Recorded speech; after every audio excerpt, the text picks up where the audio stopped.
Good morning once again, class.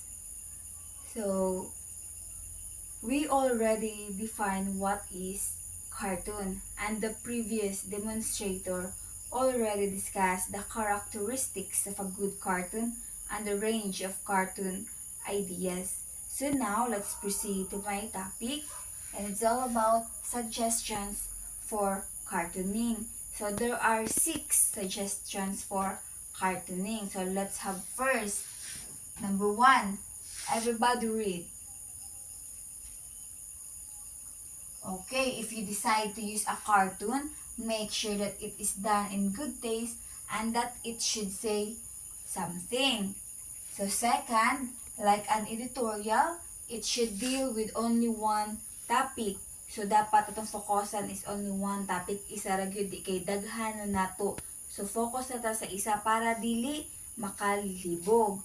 So the third one, so everybody read.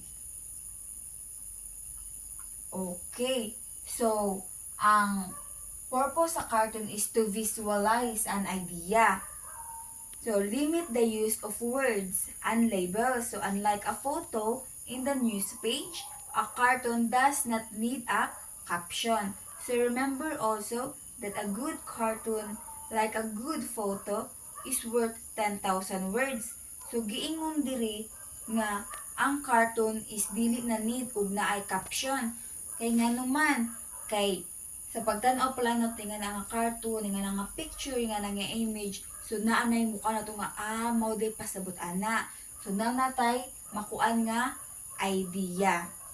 So, the fourth one, so you may use symbols, but be sure that the symbol is universal. So, dapat ato ang symbol is masabtan na sa tanan sa ato ang mga readers, ato ang mga sa masabtan na siya sa mga ordinary readers, dili kay maggama-gama tag symbol nga kita ra pud mismo nakahibaw.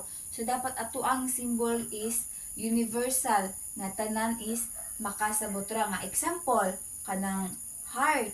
So masabtan dayon sa tanan nga it symbolizes love, di ba? So the fifth one, so be original. So dapat nata ito ang kaugalingon nga style, originality, dili kay magsundog-sundog ta, na don't plagiarize. So develop your own style. So para sa kong gingon nga dapat natin kaugalingon natong style. So the last suggestions for cartooning is the pictures and the bubble may be funny, but they should not defame nor expose a person or object to hatred, ridicule, or contempt. So, mauto siya ang unong ka suggestions for cartooning. Nasabtan ra, class, na pagpangutana, clarification, questions, wala. Sure ba jud? Wala jud pangutana, sabtan ra tanan. So, kung nasabtan galit tanan, so let's proceed to activity.